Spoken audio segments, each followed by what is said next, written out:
Hello and welcome to Community Cast number 33.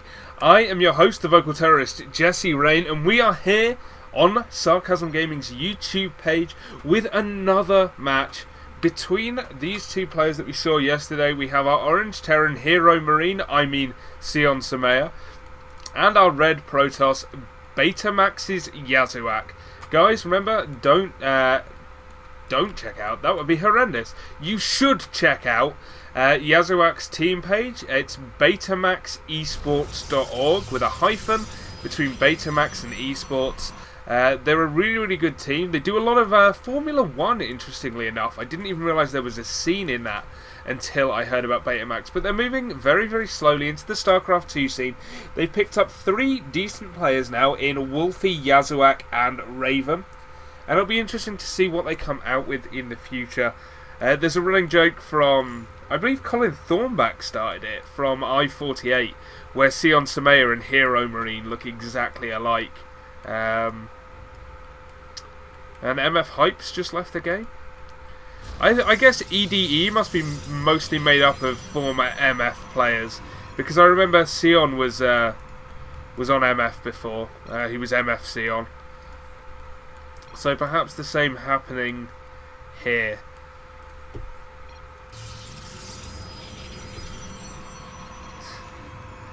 I guess they're also in a chat or something. No one tells me these things. They just send me replays and go, hey, this is a good game, right? So Yazuac again going with a fairly early scout. Wants to see what Ceon is up to. Hopefully another gasless expand. I'm just going to take a quick drink because I am talking a lot tonight. You'll be interested to know that what I'm drinking is water and not energy drink. That's right. I'm down to 1 energy drink every 2 days instead of 5 to 7 a day, which is impressive for me. This time, Andy going somewhat overboard on the gas. Last time he didn't have enough gas for Warp Gate. This time he'll have more than double the amount. I swear to God he just lost gas then. Did anyone else see that? I think my eyes are deceiving me. I swear his gas count dropped for a second, which made absolutely no sense. But now it means he can go straight into Stalker production off of this. And possibly do something a little more aggressive against Ceon's opening here. With a bunker down, it shouldn't be that much of a big deal though. Ceon should be able to stop any kind of Stalker pressure. I want to see where this next Chrono Boost goes down. It's not long until it comes out, so we're going to keep an eye on that. Once it hits 25, we will be looking at where the Chrono Boost is going. And now we should be seeing it, because it's going to tell us a lot about exactly what Andy's plans are in this game. Obviously he's got an expansion going down. Okay, Chrono Boosting down on the Nexus. This is totally 100% an almost zero pressure expansion macro game. And we've got the same opening from Ceon as last time. Fully expected. Command center on the low ground, bunker with Marines in it. Bam, straight up to 3 racks before double gas. I really like this. If you're a Terran player playing against Protoss, this is the opening to take. It's still really effective against everything the Protoss can send at you. So long as you keep an eye out for anything cheesy, you can throw down an extra bunker here and an extra bunker here, still be totally safe. Yeah, there is just no worry whatsoever. Now Andy going the other way this time. Getting, obviously, that quick second gas. Oh, Andy! Well, he was going up to 3 gates, but then decided against it. And cancelled one of his gateways to go double forge instead. Going to be playing again for the late game.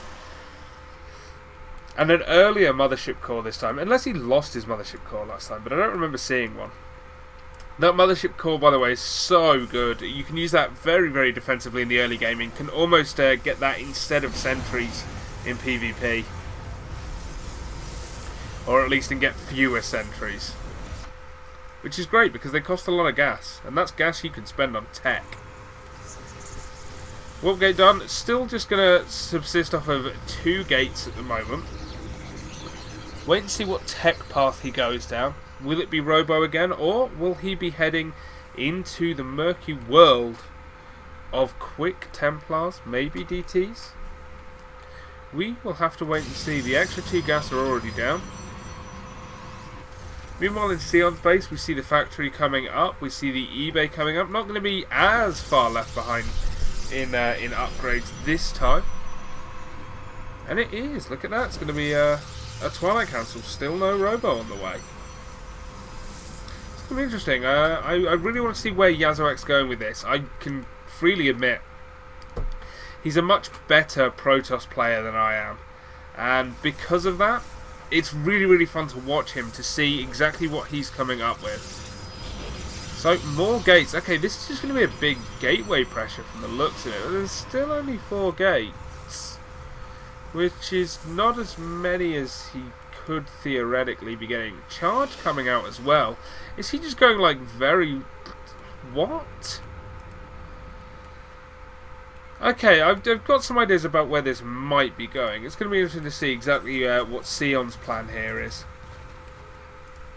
With that reactor going down on the factory, that's going to be for the starport, and I assume he's just going to use the factory as a scouting factory again.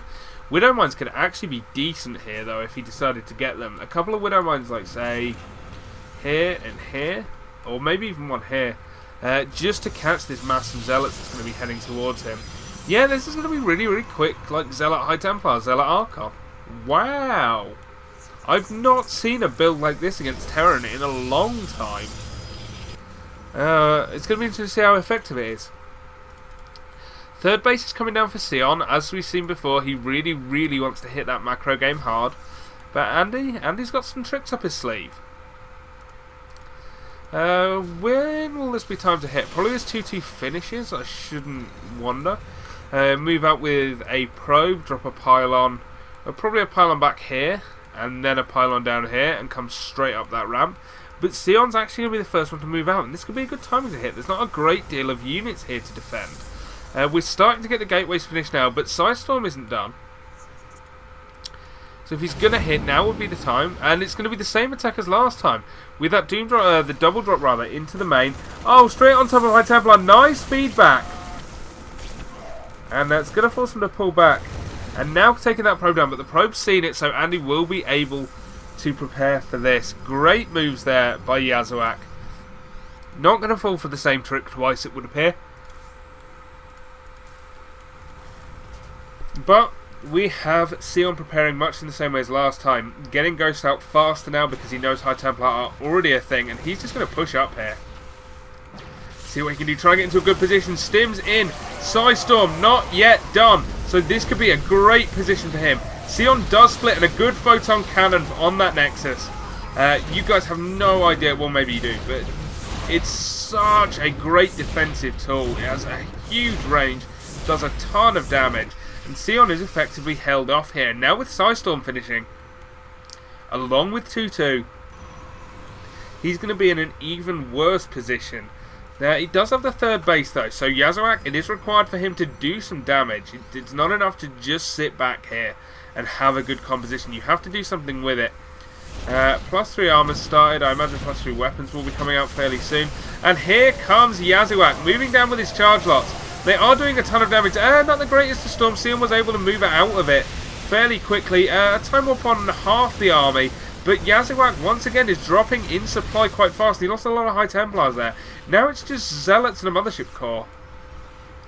Absolutely no way he's going to be able to keep an expansion up if Ceon decides to head down here, which he is doing. And with that factory there, it's so tanky in terms of its health. He can just sit there for days and see exactly the unit composition and what's coming out. Ceon now goes bye-bye third base. No expansion for you. Expect a cancel from Andy, and there it is. So Andy once again going to come down and try and fight this army, but good starter steps here. Nothing to really stop them.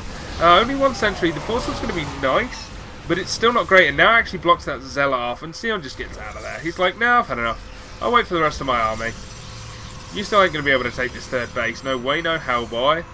We've got 1 feedback on this High Templar, but that's it. No Psystorm, and not one for a little while, in fact. And now... Nope, does not throw down that Psystorm. Oh, and it dies. It actually gets sniped before then. And because this Nexus isn't finished, you can't use Photonic Cannon on it. Oh, nice double storm there though. Catches about half the army. And finally that first medevac does fall. But again, High Templars being forced to morph into Archons here. And these Stalkers are going to die. Ceon is just pushing and pushing and pushing non-stop, rallying units as we see across the map. Does Andy have any way to expand? Can he hold this? He's going to warp in a lot more Zealots, but they will start to die. And in fact just picks up. Why not? Picks up, meets up with his army. We've got this factory still being a pain in the main base. More gates coming down. But if we just take a quick look, it's 70 SCVs to 55 probes.